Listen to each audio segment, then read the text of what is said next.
This afternoon, the Secretary General and Klaus Schwab, the founder of the World Economic Forum, will witness the signing of a memorandum of understanding on a strategic partnership between the UN and the World Economic Forum, which outlines areas of cooperation to deepen engagement between the two institutions and to jointly accelerate the implementation of the 2030 Agenda. Vision 2030 and China's Belt and Road Initiative. How much of a long-term commitment is this? Obviously, I think both these countries, both Saudi Arabia and China, have an eye for the future. We are sort of at a point of transition. President Xi said he's preparing for war.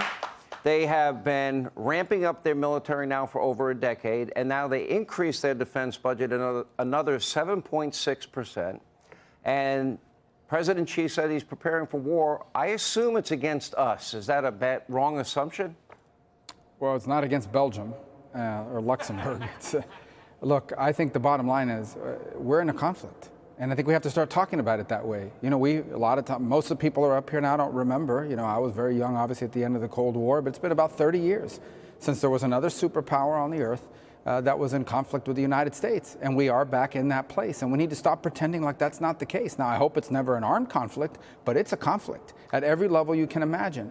And I think, look, we have a couple problems. Number one, the White House, the Biden administration is filled with a bunch of traditional, conventional political figures that grew up over the last 20 years talking about cooperating with China. We saw how that worked out. They took all of our jobs. They took all of our factories. They got rich. We got poorer. Their middle class grew. Our middle class shrunk. They make things, and we don't. That was, and so, but I think the other problem we have, and you've alluded to this, is these guys in China, they watch TV. I mean, they watch TV broadcasts of what's happening in America.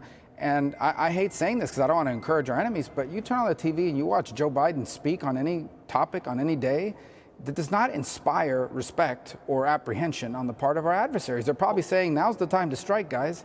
Well, they definitely are doing that. And look at this new alliance that is emerging. I call it a new axis of evil. I mean, you got Russia, you got China. Now they bring in the Iranians.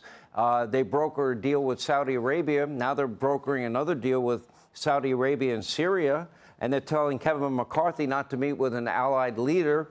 And then what are the consequences for the balloon spying? What are the consequences for taking out an American drone like Putin did?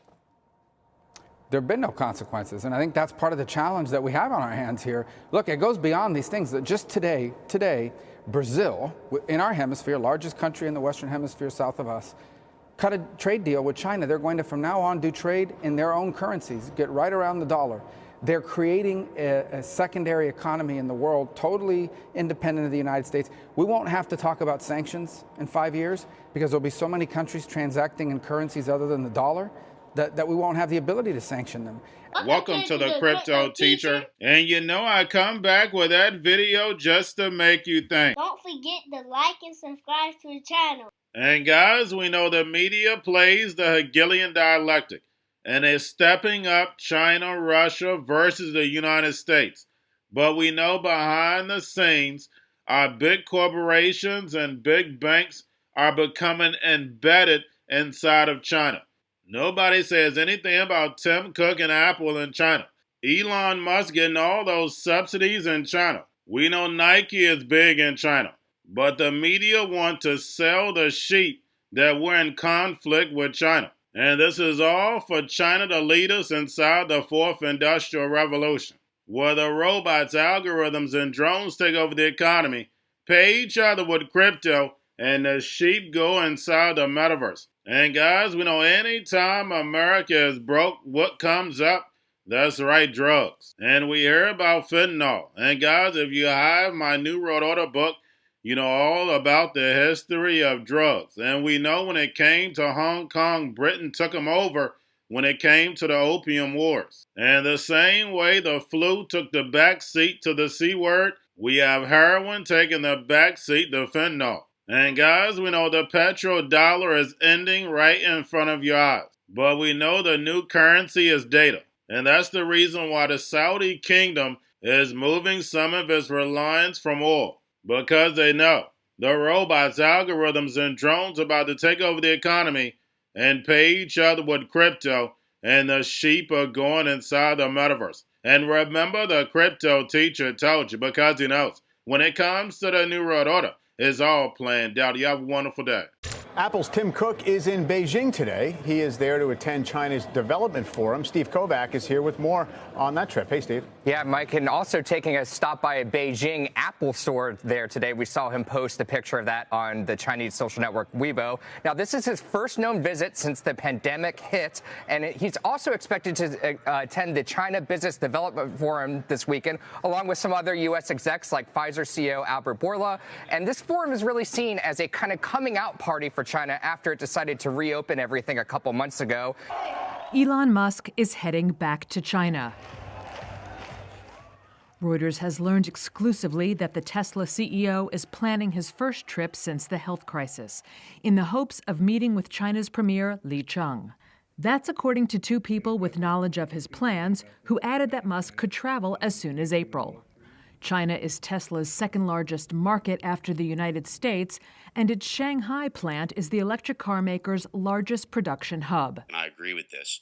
I think that if we wanted to actually go after China, we would have to look at the economic strains that we would put on them by stopping reliancy, but also by understanding that the true global currency will be energy.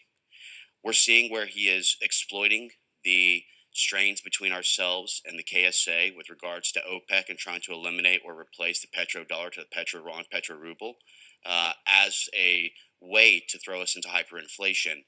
But we're also watching Russia go ahead and start utilizing the communist agendas and push things like the Chavez in Venezuela, looking at Petrodollar in Colombia, but also the mainland Chinese and the Darien Gap who are actually printing fentanyl.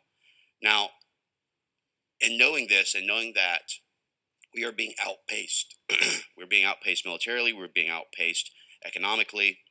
Going to a different economy, and we're going to be learning more about that as we go. But clearly, we're learning that things can be done from remote locations. We're learning that technology can replace people even more than we thought.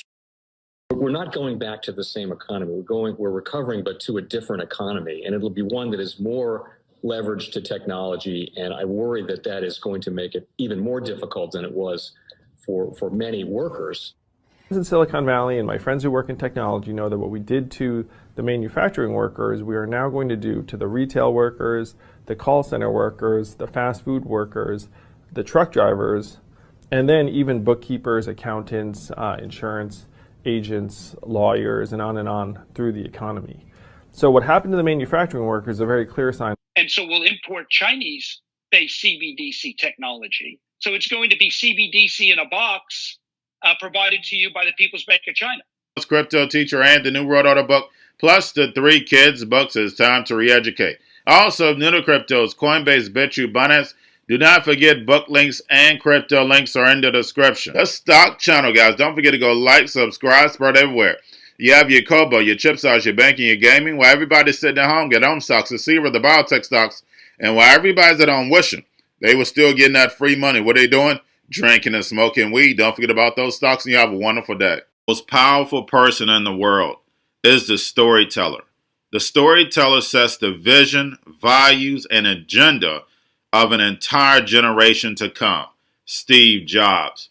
And guys, you know I truly believe in this. When you look at the New World Order, they're the storytellers. And that's the reason why I wrote my New World Order book. But guys, now it's time to change the current generation.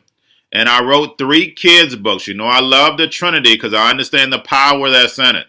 So I have 3 books. We have an opportunity to change the generation, to educate not just me, but I want to show you that I take action on a daily basis.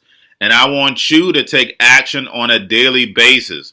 Whether it's your job, whether it's in your community, we have an opportunity right now to educate the masses. I posted this on my Twitter account. Please share, but this is a short clip of the 3 books. There's going to be a clothing line and action figures. Please get these books for your kids, nephews, cousins, friends, so therefore we can start the re-education now.